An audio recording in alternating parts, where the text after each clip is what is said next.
Welcome to MeatballCraft, episode 55. Now we're in chapter 9, we've got some big projects ahead of us, so let's get started. The other thing that is a must next is also to get the Eye of Gallifrey automated, which will involve making 4 very large multi-blocks. So I shall need to prepare for that, but like I said, Alchemia is first priority with the white fuel singularity, then I will go back and do the other things. Now we have the artifact, we should be able to warp, did I select it, to Alchemia. Off we go. Let's look this way so we don't see the meteoric befaller. Oh, I'm so excited, this is great. We're really in the end game now. Until chapter 10 comes, we're on the final chapter. How have we done this? We've done so well. And this is Alchemia. It's dark, it's a bit scary, so let's head down. Okay, and off we go to Alchemia. I'll see you down there. And I think advanced rocketry is behaving again, much to my surprise. It's been perfect for the past few planets, so that's great. And here we go.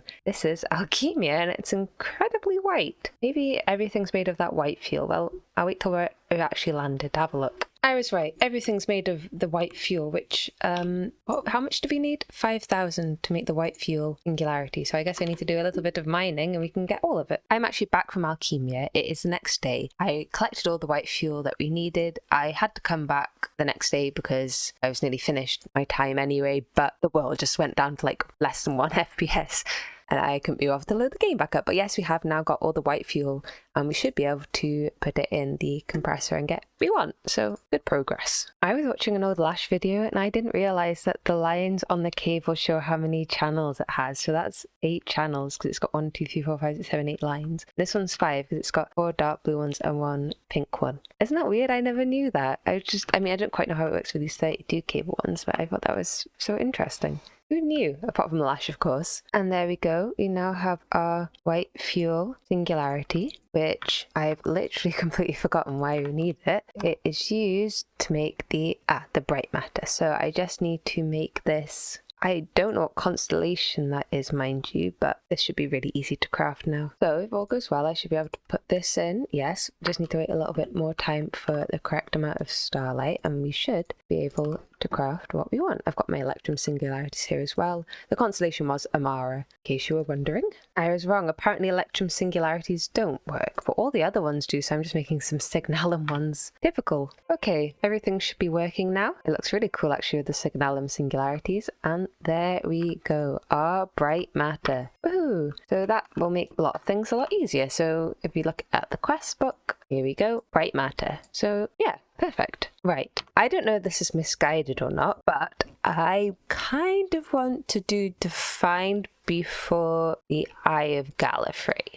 Do defined first, then the Eye of Gallifrey. I'm not sure if any of these require the Eye of Gallifrey to craft. I haven't been through all of them, but I want to do this for fun. Because then if I can set up the diviner, this can be passive while we're doing the Eye of Gallifrey, which I don't know if that's a good order to do it in. Probably not, but I want to do this first because I for some reason I've been very excited about doing this, so I'd like to do this first because I think it would be fun. So let's get started and see if we get stuck anywhere. To start with, we have hydrogen. So I've got 9 electrolyzers with water in them, making hydrogen, oxygen, and deuterium. Again, hydrogen will be the main buffer, and these two will have void upgrades, so the system doesn't block up. For helium, I have 8 dense helium collectors, and that just goes straight into a black hole tank. Lithium is nice and simple. We just have melters melting lithium ingots from an EMC link going into a black hole tank. For beryllium, we have andesite going into rock crushers, which makes 3 different outputs, one being beryllium dust. The beryllium dust is melted in a melter to produce molten beryllium. Boron is the same as lithium, and we have boron being melted from an EMC link into molten boron. For carbon, we have charcoal being pulverized in a manufactory to make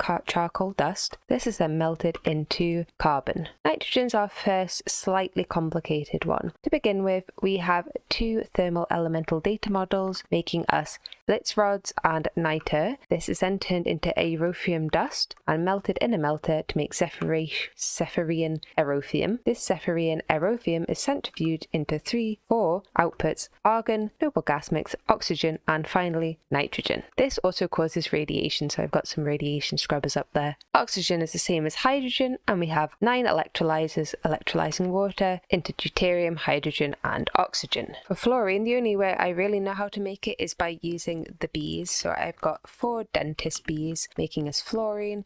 The combs are then melted in a melter, and we are storing the liquid fluorine here. Neon is our most complicated setup so far, of this set anyway.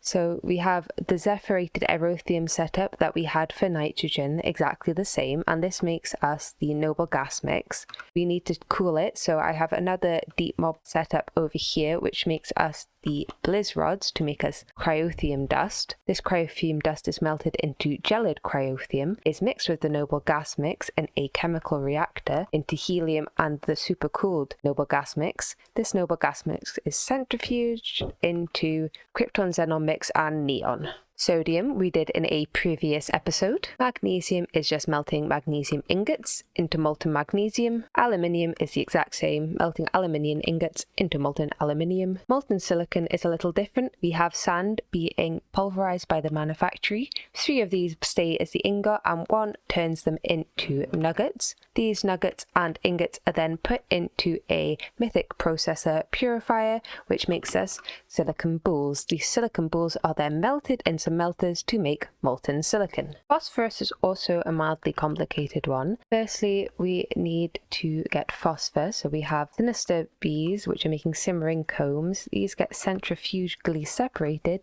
into phosphor and this wax that's not necessary. We also need phosphorus dust, which comes from mythic pulverizing lapis ore, so that's what we're doing there. And we also need this stuff here, crystallized phosphorus shards, which we get by crystallizing eggs in crystallizers from MeatballCraft. These go into a crafter and make ignitable dust. Of course, the bottleneck is the bees. This ignitable dust goes in with some pyrothium dust, which is just made using sulfur from the system, redstone and blaze powder from EMC links. That goes into a buffer here. This melts in the alloy furnace together to make phosphorus crystals, which are melted into molten phosphorus. Sulfur's a nice easy one. We just melt sulfur dust into molten sulfur. I've only got 1 melter for this because we're just taking out of the system. I don't want to take too much of this out when we're using it for other things. Chlorine we have done in a previous episode. Next up is argon, and that one is the same as nitrogen, except we are buffering the argon more than the other things. Potassium is the same setup as we have been using for the NaK solution. We have a rock crusher crushing diorite. We are getting crushed carbide, which is being manufactured into potassium fluoride. The potassium fluoride is mixed with water to make potassium fluoride solution. This is then chemical reacted with water again to get hydrofluoric acid and potassium hydroxide solution. This is crystallized into potassium hydroxide, which is melted into molten potassium hydroxide, which is electrolyzed to get molten potassium, oxygen, and water. And even the byproducts getting used. So this hydrofluoric acid, if we come over here, I am electrolyzing over here to make extra fluorine as the bees are slow. So now we're getting a bit extra fluorine on top of what we were making from the bees and a use for the byproduct. I probably would have set that up like that if I had realized that fluorine actually worked for this, but whatever. For calcium, we start by manufacturing pulverizing marble dust. This then goes into centrifugal separators to make magnesium dust and calcite dust. This calcite dust is then melted into molten calcite, electrolyzed into molten calcium, liquefacted coal, and oxygen, which I haven't put the quantity keys on. This actually produces radiation, which I didn't know, so I died twice. But whatever, we did it. Next up is scandium, which is probably actually the worst I've done so far. It requires electrolyzing depleted LU235 fuel, so I made a small little reactor here. I should probably fiddle with it a bit more because it is incredibly slow, so I might just fiddle and put some more cells in and stuff. That gets melted, electrolyzed, and we get scandium, not very much, molten uranium-235, molten uranium-238, and molten plutonium. So yeah, I need to find a way to speed this up. Titanium is also very easy. We're just getting titanium from the system, melting it to get molten titanium. Vanadium is also straightforward. We are using a mythic pulverizer to pulverize rutile ore. It produces titanium dust and rutile dust. The vanadium dust even. The vanadium dust is melted into molten vanadium. Chrome is again nice and easy, just melting the ingot. To get manganese, first we rock crush granite into rhodochrosite, sulfur and willemite, which doesn't really matter because we're not going to use it. The rhodochrosite is then cooked in a redstone furnace, cooked again to make manganese oxide ingots, cooked one more time to make just manganese, and melted into molten manganese. For iron, we just melt the ingots into molten iron. For cobalt, I'm just smelting the ore, it's doubling, melting it, and we get molten cobalt. For nickel again, just melting the ingot in a melter. Copper is the same, just melting the ingot, and again the same for zinc. To make gallium, first we pulverize sphalerite ore to get the dust. We then rock crush the dust to get tiny gallium dust and also zinc dust, which we just store. And then we melt the tiny gallium dust, and there we go. Germanium is basically the same as gallium, apart from we're using pyrite ore to make the pyrite dust, rock crushing that to get the tiny germanium dust, and then melting that. Arsenic is also nice and easy. We just rock crush our andesite, we get arsenic dust, we melt it, we get molten arsenic. For selenium, we have a crab in an ultimate mob farm to make crab claws. These crab claws go into the mythic pulverizer. They pulverize into chitin and crab claw dust, shell dust. Shell dust is put in a centrifugal separator and it makes selenium dust, small piles of magnesium and pulverized coal. The selenium dust is melted into selenium. I think the king crab is making more aquatic pearls than crab claws, so I might have to switch for a normal crab. Apart from that, it works. We already did bromine in a previous episode. Krypton's a bit of a funny one. We start out with crystallizing lapis to make crystallized silica and also sulfur. This crystallized silica is rock crushed into silica dust. We then are making gelatin with the manufactory, melting it into molten gelatin, hydrating it with water and fluid infusing the silica dust to get silica gelatin. This silica gelatin is then fluid infused with krypton xenon mix, which I have just taken from the neon setup over there, as we weren't going to use it for anything else. This becomes krypton catcher and xenon, which I've just put in the xenon section because there's no point making this whole setup again just when this is the same byproduct. So that's another one done. This krypton capture gets put in a fluid extractor and we get crystallized silica shards, which we don't really need, though maybe it makes this process a bit more round, and krypton. I've not quite automated rubidium. I just made 10,000 and we'll see how long that lasts us, because automating it doesn't seem the most easy thing ever. So I'm just melting the rubidium and we get molten rubidium. Strontium is the same as rubidium and I've just made a bunch of it. Next up is yttrium, which is actually not as complicated as it looks, even though it does look really complicated. We start by making salt water with salt and water. This is electrolyzed so we can get chlorine. We also need hydrogen, so I am electrolyzing water. We have hydrogen. The chlorine and the hydrogen is mixed together to make hydrogen chloride. The hydrogen chloride is then mixed with more salt water to get hydrochloric acid with a chlorite byproduct. Next, we have to make hydrofluoric acid. So we have crushed carborite, just like the potassium system, manufactured, fluid enriched, chemical reacted with water to get hydrofluoric acid and potassium hydroxide solution, which void upgrade. There we go. So the hydrofluoric acid will go into this chemical reactor and we need to mix it with something else. And that something else is yttrium oxide. And to get that, we are rock crushing basalt to get rare earths, rock crushing the rare earths to get yttrium oxide, and also apparently a byproduct I didn't notice, so better get that sorted out. There we go. The yttrium oxide goes into a melter, becomes melted yttrium oxide. This chemical reacts with the hydrofluoric acid to get water and yttrium fluoride. The yttrium fluoride is then chemically reacted with the hydrochloric acid we made to begin with to get just plain old yttrium and also water as a byproduct. So there we go. I don't know if do we need the barium? I don't know. Probably. Barium's an element, isn't it?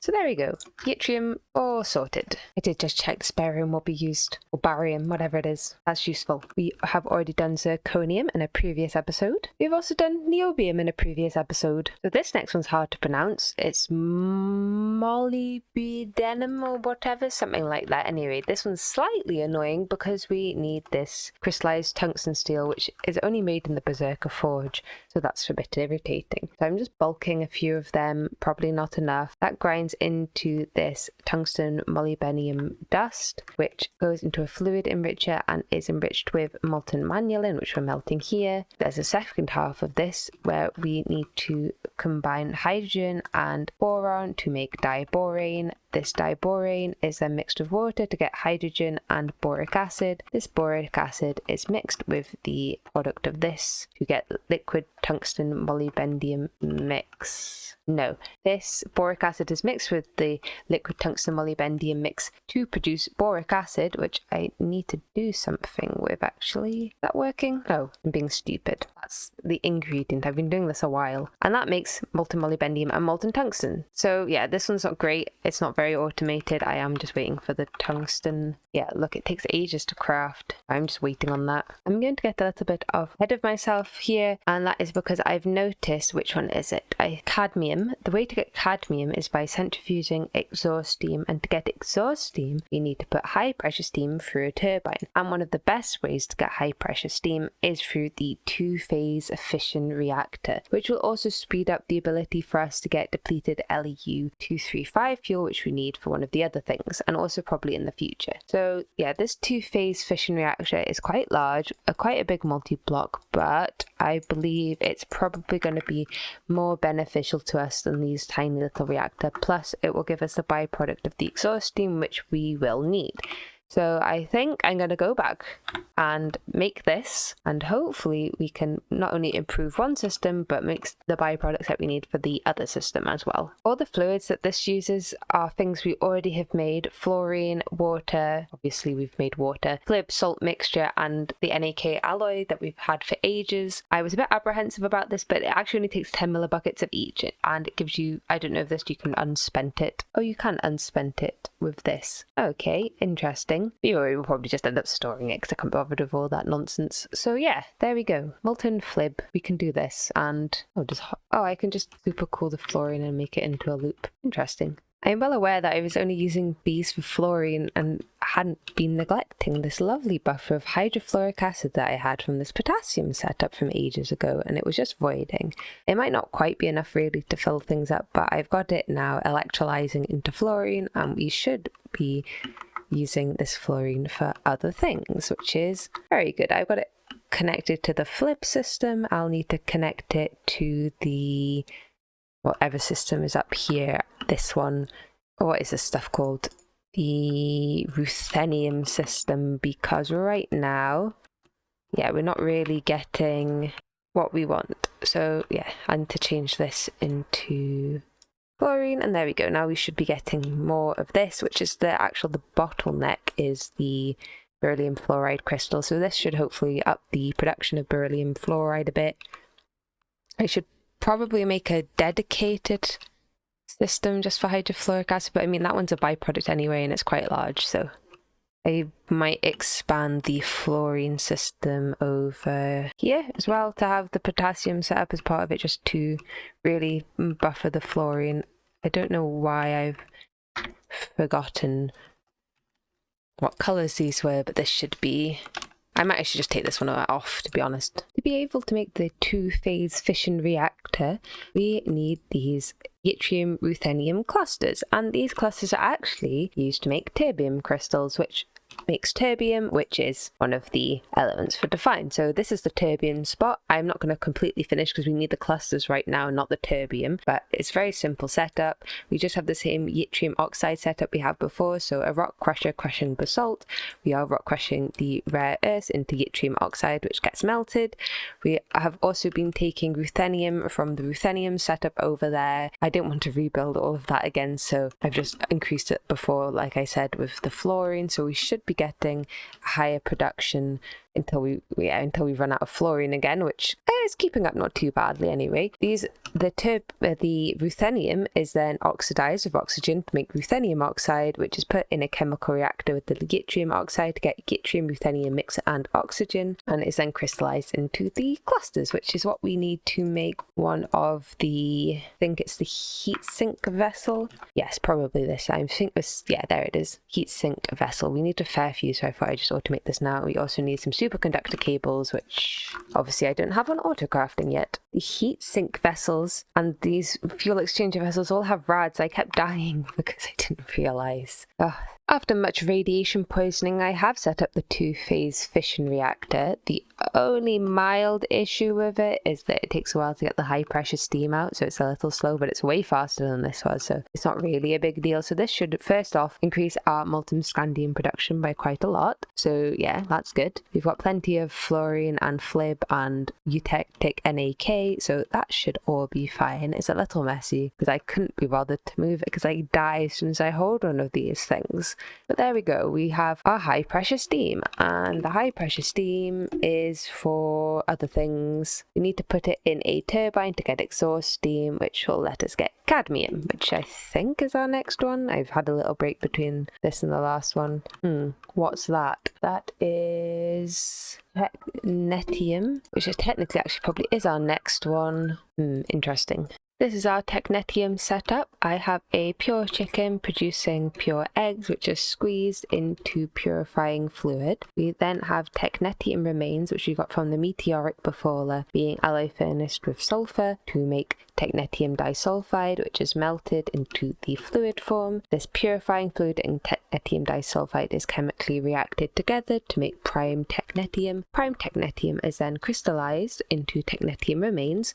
This is a looped system. We should get, I think it's like a times 20 yield or something. It's like a very good yield, so we should always be producing more technetium remains than we're using, and these technetium remains are simply melted if we have this system fully blocked up, as there's a priority on this item conduit to go into the alloy furnace into the loop system rather than into the melter, so we don't run out, and that just melts into technetium and we store it here. So yeah, the system should forever work. I might add some more purifying chickens. I do have another pure chicken and then breed them to get I think it's 16 that you can stack up into here, but really these squeezes are really slow, which is why we have so many. And I did have it on round robin, I think. Yeah, not that that ever tends to work, but there we go. We have already done ruthenium in another episode. Rhodium has also a fairly simple setup. So first we start off by rock crushing granite to get rhodochrosite. The rhodochrosite is pressurized into just full rhodochrosite, and it goes into a mythic processor electrolyzer to make rhodium mixture and pile of chrome. We don't need the chrome dust. Then we need to make sulfuric acid, so I'm taking sulfur, which also comes from this rock crusher, which is quite useful actually. I melt it into molten sulfur. I chemically react it with oxygen to get sulfur dioxide. I chemically react it with oxygen again to get sulfur trioxide, and then I chemically react it with water to get sulfuric acid. The sulfuric acid goes in a fluid enricher alongside the rhodium mixture, and we get rhodium. Nice and simple. For palladium, I've just put palladium in a melter. It's not quite automated yet. I am waiting on the Eye of Gallifrey to be able to get the cut garnets, and all of chicken ingots will be automated. Silver is just silver in a melter. Cadmium is a little more complicated and involved another element. So if we go back over here to our fission reactor, our two-phase fission reactor, I am using definition pain. Okay, 1 minute, let me fix this. Right, so that's fixed. It had some hot fluorine in because this was connected to the wrong one, but this will only get high pressure steam will go into this ender tank, and that ender tank connects to our turbine over here, and we get this high pressure steam goes into the turbine, is turned into exhaust steam, which is to make the cadmium. This is the same turbine that we were using to get low quality steam. I did just fill up a gargantuan drum full of it. I can't imagine we need any more than this, but I can easily switch it back if we need to. But yeah, we've got tons of low quality steam, and this is just exhaust steam, and putting that into an ender tank. And to actually get the cadmium, we just need to centrifuge the exhaust steam, and there we go, cadmium. So that's nice and easy. I'm not sure why I've put that one in a drawer and not a black hole tank or whatever. Next is the indium system, and fun fact, I actually ran out of platinum. Oh yeah, we're still running out of platinum. I have absolutely no idea why we're running out of platinum. I can't remember where I'm using it. I'm not using it in defined yet, so it's definitely not that system. I think this isn't chunk load why we've run out again, but not chunk loaded. No, it's not. So basically I've changed the corallium farm into a platinum farm because we have run out of platinum. I've now chunk loaded this. I thought it was chunk loaded. No wonder we weren't getting enough insanium. Yes, now we should be getting more platinum again. I have absolutely no idea why we ran out. It is used somewhere. Got no idea where it's used. I can't remember. It's been that long since I set it up, unless it's being used for draconic cores. I have no idea. So I've had to rejig that system, and because of our platinum problem, I set up a separate farm over here for platinum, as we need it to make indium. So this is just crafting platinum ingots as it's made. We also need boric acid, so I'm electrolyzing water to get hydrogen. Hydrogen is being chemically reacted with molten boron to get diborane. That's just from a melter. The diborane is then mixed with water to get boric acid and more hydrogen. The hydrogen loops back around, and boric acid is mixed with the platinum, and we get indium, which is then melted into the liquid version. Tin is nice and easy. We're just melting tin, not Tim, from an EMC link. Sorry, Tim. Now, I pronounce this one antimony, but apparently it might be antimony. I'm going to call it antimony, so if that's wrong, I apologize. But antimony is a little bit different and involves Thermcraft, because of course it does. We need the aurum essence, and we need to combine that with an opal to be able to get the antimony crystals. So we just have an opal ore coming from the system and also the aurum crystal. That's pulverized into opals and goes to dormitorium. We are just smelting some aurum V crystals, and this is a bit janky. I don't know why it took me ages to figure this out, but we basically just have this filling a jar. This has a storage bus on. This has an export bus powering it with an energy acceptor, and it's very inexpensive. This combines with opals, creates the antimony crystals, which are melted, and antimony. It's not the fastest system in the world, but it should be fine. Tellurium is a very similar setup to the antimony, apart from we need a bit of MeatballCraft. So I'm cooking coal in crystallizers to get carbon. There might be a better way to get carbon, actually. I didn't quite look, but I thought, oh yes, the cosmic fragment would probably be the best, but whatever. Anyway, so that gets cooked. We are making carbon clusters with obsidian, and then in the dense carbon cluster, these go into a thaumatorium. We have a